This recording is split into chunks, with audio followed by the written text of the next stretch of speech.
আসসালামু আলাইকুম। প্রিয় দর্শক, অন্য মঞ্চের আলোচনায় আজ আমাদের অতিথি হিসেবে আছেন। নমস্কার, আমি তরুণ ঘোষ। দুটো খবর নিয়ে আজকে আলোচনা করব। এক হচ্ছে ট্রাম্পের ভিজিট এবং শেখ হাসিনার প্রত্যাবর্তন নিয়ে বিএনপি এবং জামাত কি ভাবছে। আগে বলি ট্রাম্পের ভিজিট নিয়ে। আপনারা জানেন যে 2-3 দিন আগে মার্কো রুবিও এসেছিলেন, সার্জিও গোর তার আলোচনা করে গিয়েছেন এবং কাগজেও বেরিয়েছিল ডোনাল্ড ট্রাম্প আসছেন। হেডিংয়ে লেখা ছিল আসছেন, কিন্তু ভেতরে লেখা ছিল তিনি আসার ইচ্ছা প্রকাশ করেছেন। আজকে 72 ঘন্টা হয়ে গেল, ভারতের তরফে কিন্তু এখনো পর্যন্ত কোনো রকম সাড়া শব্দ পাওয়া যায়নি।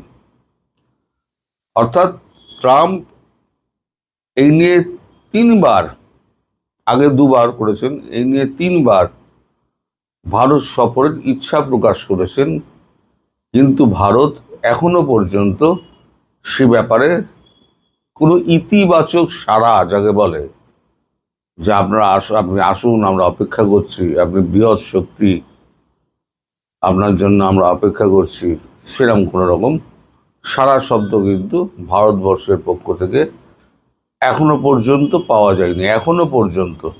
কাল পরশু কি হবে তা আমি বলতে পারবো না, এটা আমার পক্ষে জানা সম্ভব না। কিন্তু হাবভাব দেখে মনে হচ্ছে, ওই যে বলেছিলাম না, একবার বিশ্বাস ভঙ্গ হয়ে গেলে আবার বিশ্বাস তৈরি করতে অনেক সময় লাগে। মোদিজি ঘা খেয়েছেন, দগদগে ঘা, সেটা কিন্তু তাড়াতাড়ি উনি ভুলবেন না। কারণ উনি জানেন যে এইটা হচ্ছে আমার সফট কর্নার, এটাকে ক্যাশ করতে চাইছে আমেরিকা, তারপরে আবার নতুন করে খেলা শুরু করবে। মানে আবার সেই সেন্ট মার্টিন, তারপর আবার সেই আমরা আরাকান করিডোর, এগুলো নিয়ে আবার শুরু করে দেবে। তখন যেহেতু ভারতবর্ষকে সাহায্য করেছে ভারতবর্ষের পক্ষে, তখন মানে বাধা দেওয়া এটা তখন মুশকিল হয়ে যেতে পারে। ফলে আমার মনে হয় কূটনৈতিক দিক দিয়ে ভারতবর্ষ একটু ভেবে চিনতে দেখছে যে কতটা জলে আমরা আছি, কতটা ডাঙায় আমরা আছি, অর্থাৎ কতটা বিশ্বাসযোগ্য মার্কিন যুক্তরাষ্ট্র এবং আমরা তাকে কতটা বিশ্বাস করতে পারি। এই টানাপোড়েনে এখন আলোচনা চলছে, কিন্তু তার কোনো মানে পজিটিভ খবর এখনো পর্যন্ত আমাদের কাছে নেই।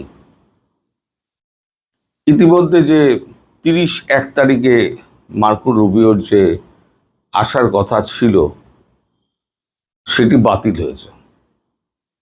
এরকম খবর একটা পাওয়া গেছে, সেটি বাতিল হয়েছে। তিনি এখানে আসছেন না, তিনি অন্য কোথাও একটা যাচ্ছেন। বিদেশ লেখা হয়েছে, তিনি নর্থ আফ্রিকার ওদিকে কোথাও একটা যাবেন, ওখানে কিছু তার কাজ রয়েছে। ফলে যেহেতু আমার মনে হয় যে 3 দিনে কোনো রকম সাড়া শব্দ পাওয়া গেল না, তাই আর আগ বাড়িয়ে মার্কো রুবিওকে হয়তো ট্রাম্প পাঠাচ্ছেন না। এদিকে শেখ হাসিনা তো বোমাটি মেরে দিয়েছেন। বোমাটি মেরে দেওয়ার পর এখন সারা পৃথিবীতে সাড়া পড়ে গিয়েছে। শেখ হাসিনার কাছে 256টি কাগজ এবং তার যে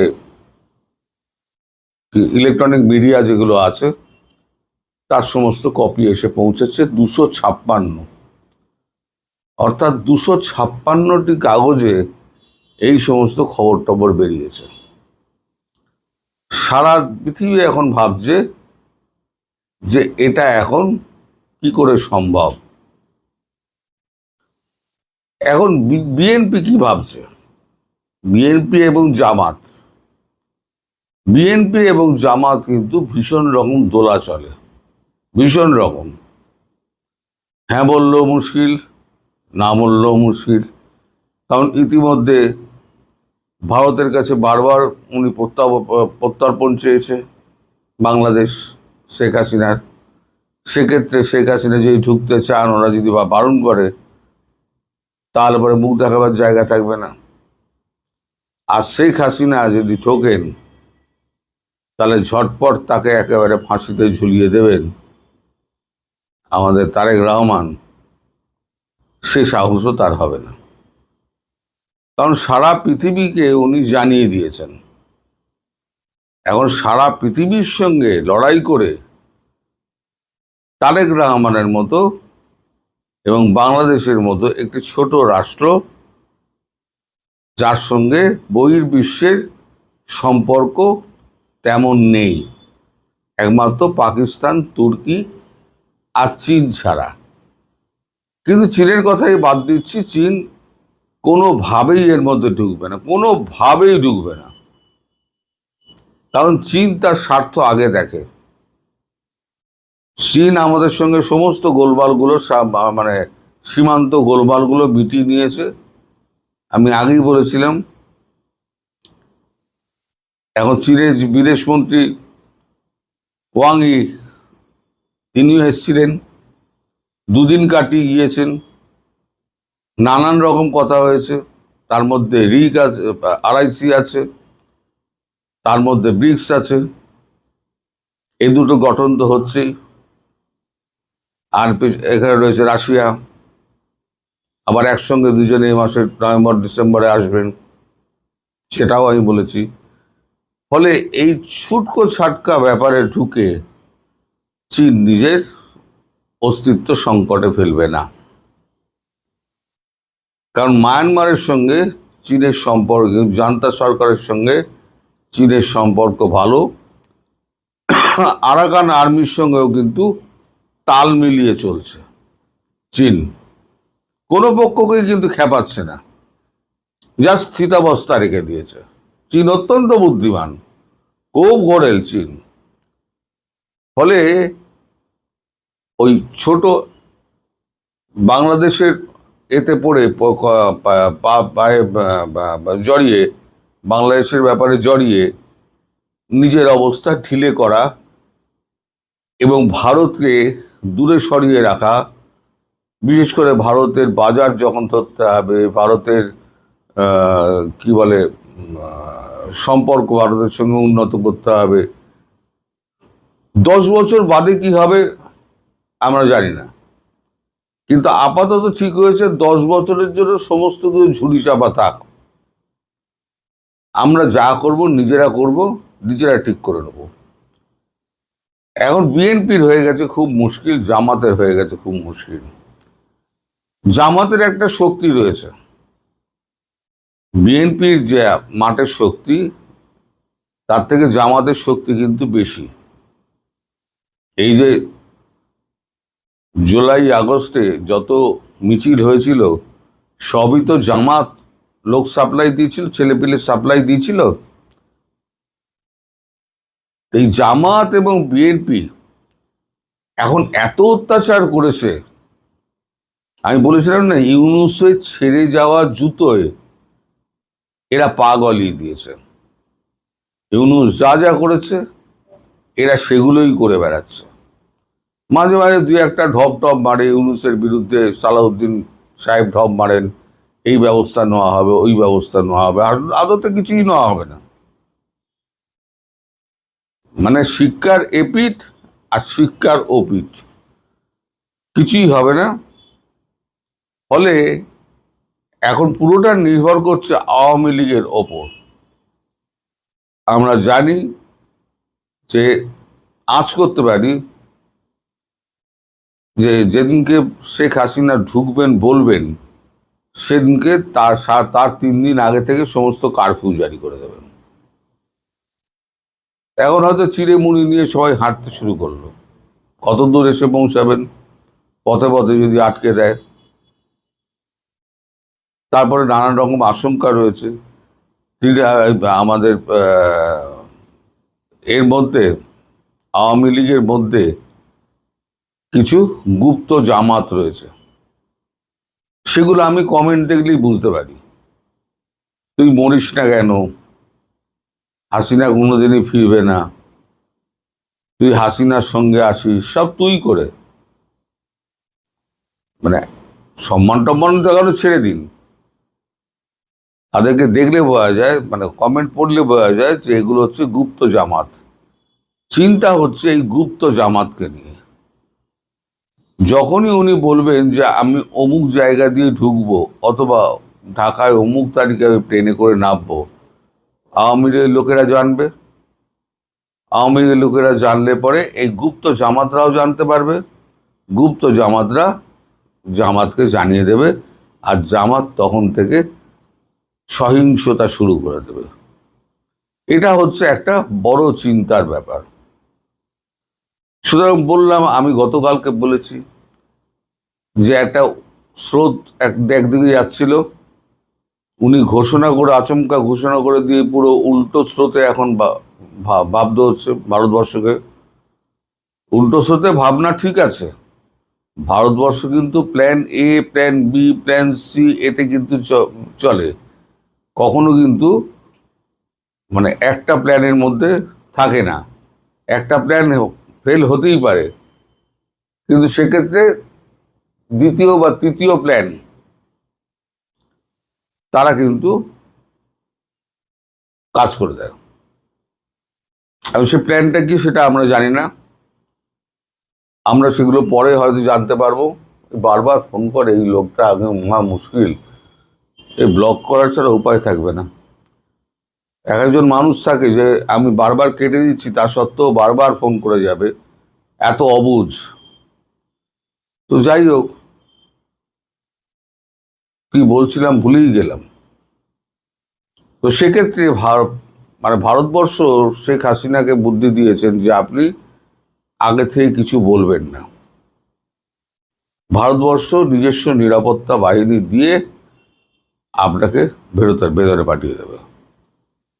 সেটা কিভাবে হবে না হবে সেটা পরবর্তীকালে সিদ্ধান্ত হবে। অর্থাৎ শেখ হাসিনা বলেছেন উনি ফিরবেন, তো ফিরবেনই এবছর। সেটা যেভাবেই হোক ফিরবেন, হয় ভারতবর্ষের নিরাপত্তা বাহিনী তাকে পৌঁছে দিয়ে আসবে, নয় এমন একটা ব্যবস্থা করা হবে যেখানে সেনাবাহিনী এসে তাকে নিয়ে যাবে এবং তার সুরক্ষার ব্যবস্থা করবে। নাহলে আস্ত রাখবো না, ওই গতকালকে বলেছিলাম আস্ত রাখবো না, এরকম একটা হতে পারে। একটা বিভিন্ন অঙ্ক কষা হচ্ছে। তবে ডিসেম্বরের মধ্যে, হয়তো ডিসেম্বরের আগেই, আমার তো মনে হয়, আমি বলেছিলাম 2 মাস, আমার তো মনে হয় আগস্টেই ধরে রেখে দিন, আগস্টের দিকে আমার মনে হয়। এখন মনে হচ্ছে পরবর্তীকালে হয়তো আগস্টের সেপ্টেম্বর হতে পারে। এখন যা অবস্থা, যা শুনতে পাচ্ছি, যা বলতে পারবো না আমি, তাতে আমার মনে হয় আগস্টই হচ্ছে আপনাদের মুক্তির সময়। আপনাদের মুক্তি সূর্য আবার উঠবে। শেখ হাসিনা দেশে ফিরলে সব কিছু ঠান্ডা হয়ে যাবে, অর্ধেক লোক ভেঙে যাবে আর অর্ধেক লোক দেশ ছাড়া হয়ে যাবে।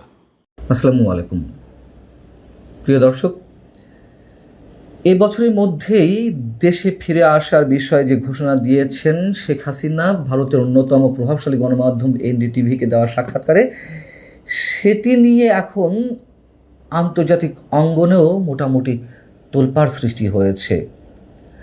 মার্কিন ভিত্তিক প্রভাবশালী গণমাধ্যম সিবিএস নিউজ থেকে শুরু করে গালফ নিউজ, রয়টার্সের মতন আন্তর্জাতিক বার্তা সংস্থা সহ বিশ্বের বিভিন্ন গণমাধ্যমে তার এই ঘোষণার বিষয়টি খুব গুরুত্বের সঙ্গে উঠে এসেছে। সে বিষয়ে পরে আসছি। প্রথমে একটু বলে নিই যে শুধু আন্তর্জাতিক গণমাধ্যম বা আন্তর্জাতিক অঙ্গনের নজরই এখন কেবল শেখ হাসিনার এই ঘোষণার প্রতি, তাই কেবল নয়, সম্ভবত আমাদের বর্তমান যে সরকার, বিএনপি সরকারও সম্ভবত একটু নড়ে চড়ে বসতে শুরু করেছে। কেন শেখ হাসিনা এমন ঘোষণাটি দিলেন, কি হতে যাচ্ছে? শেখ হাসিনার এই ঘোষণার পরিপ্রেক্ষিতে সরাসরি সরকারের পক্ষ থেকে এখনো পর্যন্ত, আমি যখন এই ভিডিওটি রেকর্ড করছি সেই সময় পর্যন্ত সরকারের পক্ষ থেকে কেউ কোনো ধরনের প্রতিক্রিয়া বা মন্তব্য না জানালেও সরকার পক্ষের কেউ কেউ বা রাষ্ট্রপক্ষের কেউ কেউ এর মধ্যে যে মন্তব্য করেছেন সেটি আমরা কিভাবে বিশ্লেষণ করব। যেমন ধরুন, আন্তর্জাতিক অপরাধ ট্রাইব্যুনাল, যেই ট্রাইব্যুনালে শেখ হাসিনার মৃত্যুদণ্ড ঘোষিত হয়েছে, সেই ট্রাইব্যুনালের চিফ প্রসিকিউটর, তিনি তো রাষ্ট্রপক্ষের আইনজীবী, তাই না, প্রধান কৌশলী, চিফ প্রসিকিউটর আমিনুল ইসলাম গণমাধ্যমকে বলছেন যে ভারতের নয়াদিল্লি থেকে শেখ হাসিনার দেশে ফিরতে চাওয়ার ঘোষণা রাজনৈতিক স্টান্টবাজি ছাড়া আর কিছুই নয়। তার যদি সত্যিই সাহস থাকে তাহলে দেশে এসে জুলাই হত্যাযজ্ঞের বিচার মোকাবেলা করুক। প্রথম কথা হচ্ছে, শেখ হাসিনা কি বলেছেন যে তিনি দেশে ফিরে এসে বিচার ব্যবস্থার বা বিচারিক প্রক্রিয়ার মুখোমুখি হবেন না? তিনি দেশে ফিরে এলে তার কেউ কিছু করতে পারবেন না, এমন কোনো মন্তব্য তো তিনি করেননি। ধরে নিলাম শেখ হাসিনা রাজনৈতিক স্টান্টবাজি করছেন তার এই বক্তব্যের মধ্য দিয়ে, তিনি আসলে দেশে ফিরে আসতে চান না, তিনি হাঁকা বুলি ছাড়ছেন, কিন্তু সেটা তো সরকারকে প্রমাণ করতে হবে। শেখ হাসিনা আরও অনেক আগে থেকেই তো ইঙ্গিত দিয়ে আসছেন বা বলছেন, বা ধরে নিলাম যে রাজনৈতিক স্টান্টবাজির মাধ্যমে বক্তব্য দিচ্ছেন যে তিনি যে কোনো সময় দেশে ফিরে আসবেন, খুব শিগগিরই দেশে ফিরে আসবেন। এই প্রথমবারের মতন তিনি একেবারে টাইম ফ্রেম বেঁধে দিলেন যে তিনি দেশে ফিরে আসতে চান, তাতে যাই হোক না কেন। তো সরকারের কি উচিত? তার এই বক্তব্যকে রাজনৈতিক স্টান্টবাজি হিসেবে প্রমাণ করতে গেলে সরকারের বলা উচিত, আমরা তো চাই যে শেখ হাসিনাকে দ্রুত ফিরিয়ে আনা হোক, তিনি যদি গণহত্যা করে থাকেন তার অবশ্যই বিচার হওয়া উচিত, আমরা অবশ্যই চাই, এবং সরকারকেও সেটি প্রমাণ করতে হবে, সরকার আন্তরিক তার বিচার করার ক্ষেত্রে। তাহলে সরকার কি করতে হবে? তাকে ট্রাভেল পাসের ব্যবস্থা করে দিতে হবে, বলতে হবে যে আপনি তো চেয়েছেন, যেহেতু দেশে ফিরে আসতে চান, তার জন্য সব ধরনের ব্যবস্থা এই মাধ্যমে সরকার করে দিচ্ছে। আমরা তো এখনো পর্যন্ত সে ধরনের কোনো বক্তব্য পেলাম না। আমরা সে ধরনের প্রক্রিয়া শুরু না করে, সে ধরনের কাজ আন্তরিকতার সঙ্গে করার আশ্বাস না দিয়ে শুধু বলবো যে তিনি রাজনৈতিক স্টান্টবাজি করছেন, এটি কেমন কথা? আবার যেহেতু ইউনূস সরকার হোক বা বর্তমান বিএনপি সরকার হোক, সবসময় দাবি করে আসা হয়েছে যে ভারতের কাছেই বারবার অনুরোধ জানানো হয়েছে যে প্রত্যর্পণ চুক্তির মাধ্যমে তাকে ফিরিয়ে দেওয়া হোক, ভারত চুপ রয়েছে, ভারত কোনো অ্যান্সার করে না। তার কারণ প্রকারান্তরে ভারতের উপরেই দোষটি চাপিয়ে দেওয়ার চেষ্টা করা হয়েছে। এখন শেখ হাসিনা যেহেতু স্বেচ্ছায় ফিরে আসার ঘোষণা দিয়েছেন একেবারে টাইম ফ্রেম বেড়ে দিয়ে, সরকারের তো আর সেই সুযোগ থাকবে না ভারতের উপর দোষারোপ করার। আরও একটি যে ঘটনা ঘটলো এর মধ্য দিয়ে অনেক কিছু প্রকাশ পায়, সেটি আর খুব ভালো করে ব্যাখ্যা করতে চাই না।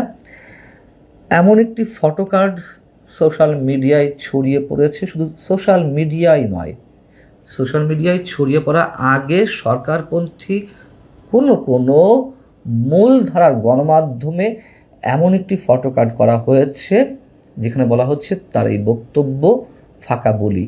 কার রেফারেন্স দেওয়া হয়েছে? মাইকেল কুগেলম্যান, যুক্তরাষ্ট্রের উইলসন সেন্টারের দক্ষিণ এশিয়া বিশেষজ্ঞ। তার নাম আপনারা অনেকেই জানেন, বিভিন্ন সময় বাংলাদেশের রাজনৈতিক প্রেক্ষাপটে তিনি মন্তব্য করে আসছেন, গবেষণা করে আসছেন, নানান ধরনের প্রতিবেদন প্রকাশ করে আসছেন তার লেখা।